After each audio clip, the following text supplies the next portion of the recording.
Welcome to Dream Guitars today.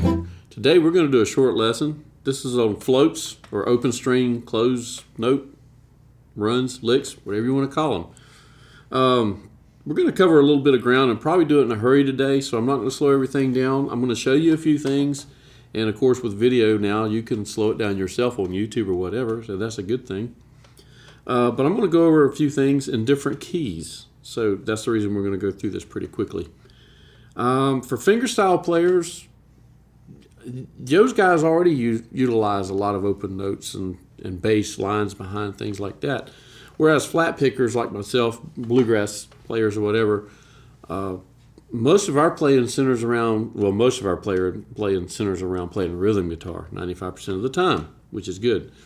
And then when you play a lead line, most of the time you're doing single note stuff. You might once in a while break out and do a harmony note, like, something like that. But another thing that there's quite a few players out there that do this. We call it floats, floaties, some people call them. And I'm going to cover a little bit of that. And like I said, this is going to move pretty quick. And I'm just going to try to go from key to key and give you the basic idea behind it. So what I'm talking about when I say floats, we're going to start in the key of C. So basically what you're doing for the most part, and there's always some exceptions, and you can tailor this to your own playing or your own choice of notes that you particularly like. That's the neat thing about doing this. There's nothing wrong as long as the notes are in the scale. And that's it. You're playing a scale here. So just for instance, in Whiskey Before Breakfast, in the B section,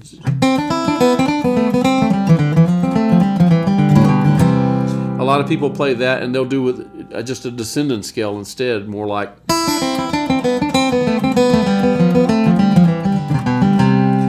Something like that. So you're playing a lot of staccato notes there. So instead of that, what I'm going to do is play it's a descending run, and it's a scale, and that's all it is. I'll slow it down, but first I'm going to play it close to speed. And we're doing this live, so there's going to be some fumbles in here. Some of this I'm making up as I go, you can tell. And this is one of those licks.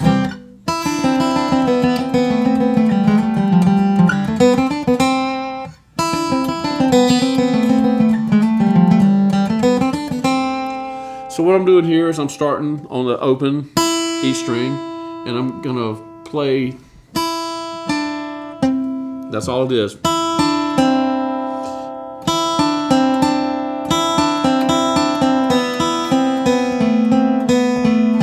And at that point, that's where I move up to here. It's still the same pattern. You're hitting the strings and you're crossing it. So this is part cross picking as well. So starting again.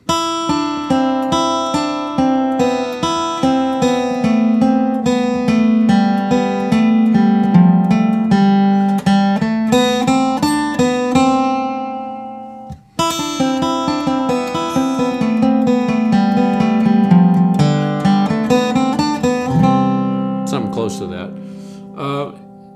So you're playing basically second position C.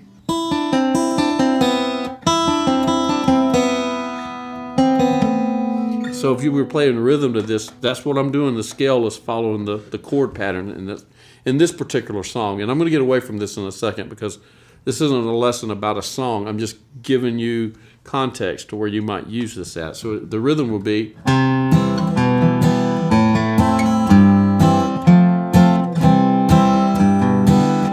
So this scale is following through that chord progression. That's A minor.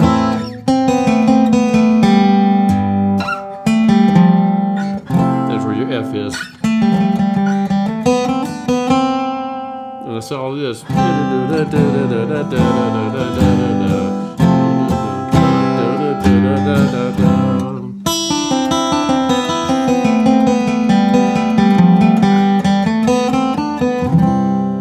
So that's all it is.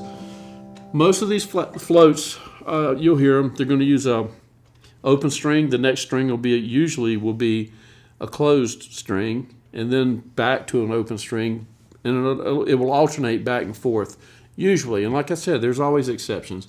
And another thing you'll notice in there that I will do sometimes I will utilize slides and pull-offs. So you're going to go.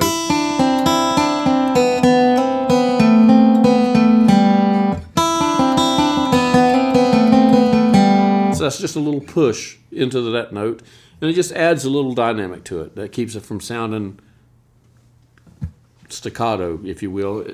Even with the ringing, it can tend to get too formulated, in my opinion. I don't know really how else to say it but that would work, I guess.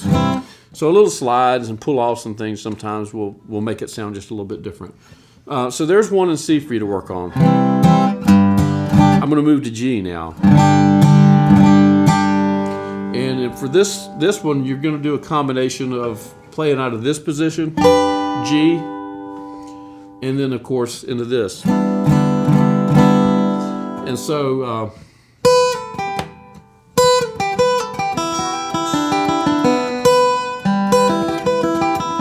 there, we'll do it that way.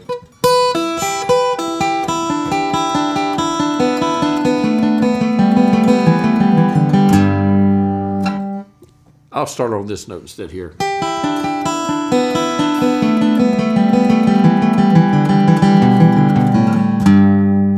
going to slow that down. And you're following. If you were to play this closed notes, let's see.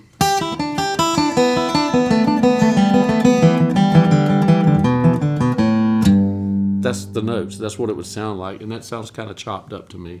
So if you do it with these open notes and let every other note ring, and here's the thing, you watch my fingers that I'm playing this, and I'm staggering which ones I'm using, and the reason I'm doing it that way, that allows me to hold that note closed and let it ring as long as I can. I want that note to ring into the next note. At that point, the note behind it's going to pick up and carry in. And so you constantly have this over ring in a way, and that's what we're doing here. So you can do this with two fingers. I'm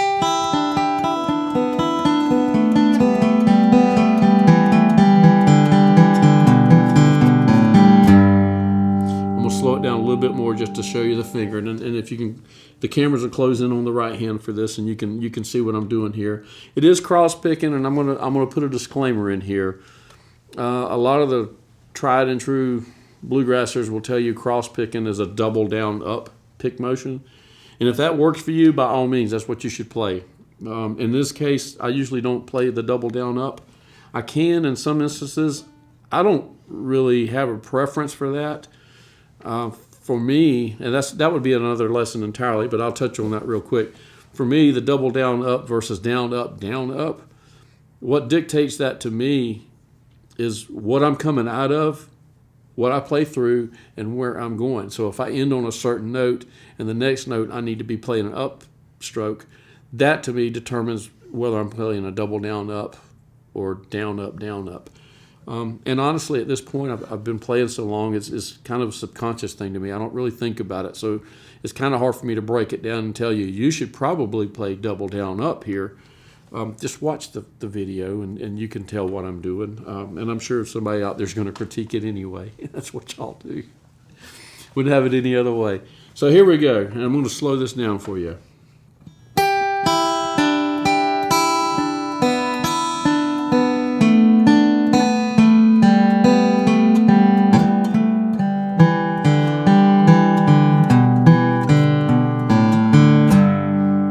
One more time without the flub, hopefully.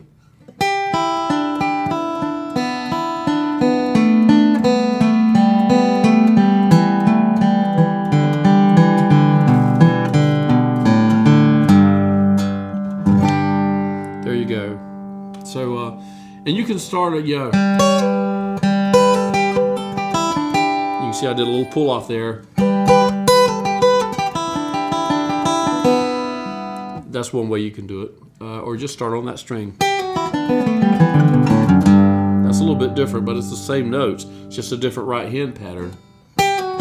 There's a little, instead of a slide up, I'm sliding down here, but you can also pull off. That should give you some ideas. There it is in G. We're going to do something now in D. It's the same idea. What you're going to do is find, here's your first position, the next position is going to be up here. So we're going to start there, and a lot of the same notes in this that we just played in the G. So the lick that you just learned in D, or in G rather, some of it will apply right here. It's the same.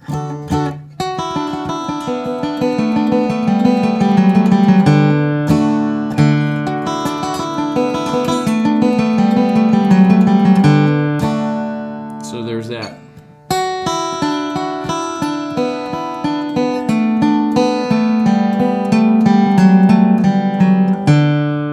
And you're going to end on the root. Now, if you notice on this, all of these have been descending. They're easier to play descending for whatever reason. You can do them ascending. So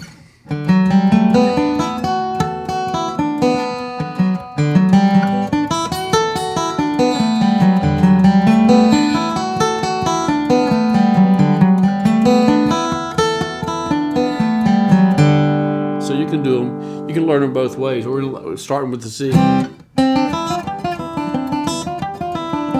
It's not quite as open note, so there's that. So now you've got something to work on in D. So we'll go to A now. I'm just going to follow these basic chords and come up with something in each one to give you to work on. So you move up to this position, A. And you probably, if you watch any of my videos here at Dream anyway, the demos and stuff, I utilize this chord a lot. I like the sound of that open notes.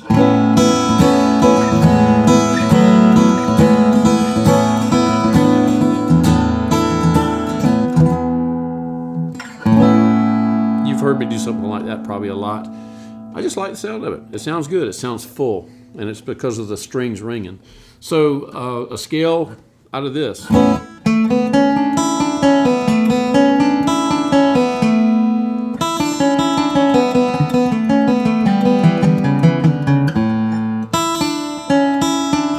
Bit of a stretch, but there it is. You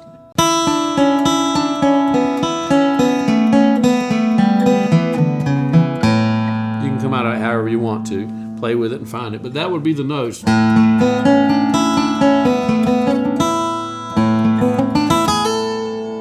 it like that. I'll slow that down for you.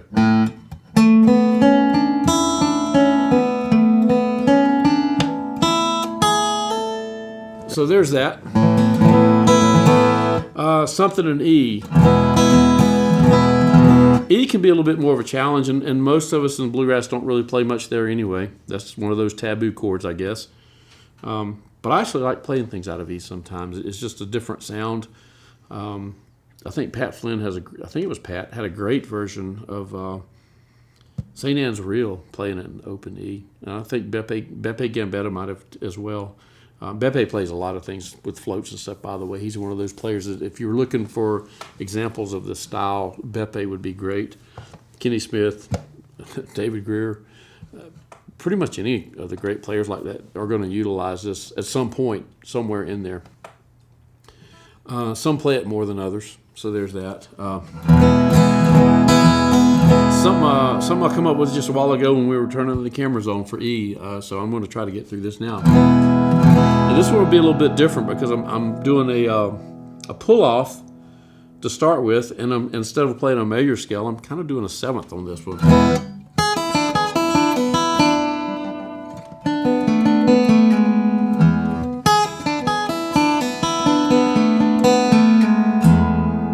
Something like that. So this would be the position you're starting in, and then this would be the position you're ending that in this particular lick. I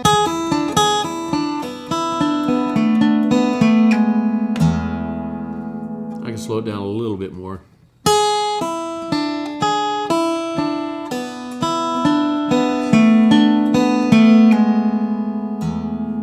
That kind of covers it.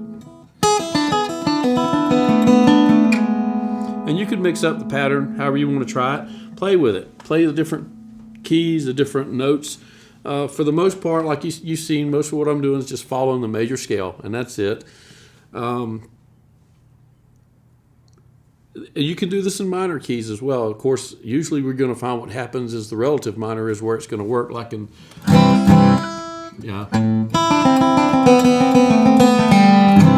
That was the C. Well, guess what? It works in A minor.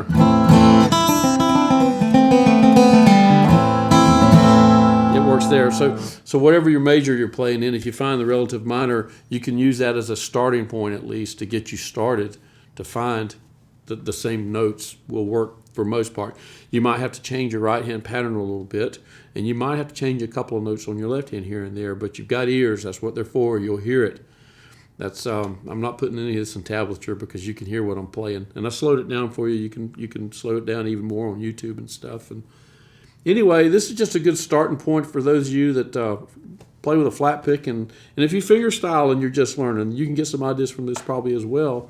But like I said, there's so many finger stylists that already utilize these things that flat pickers just don't for whatever reason. They're more interested in playing the single note stuff, and sometimes it's just nice to break it up with something like this.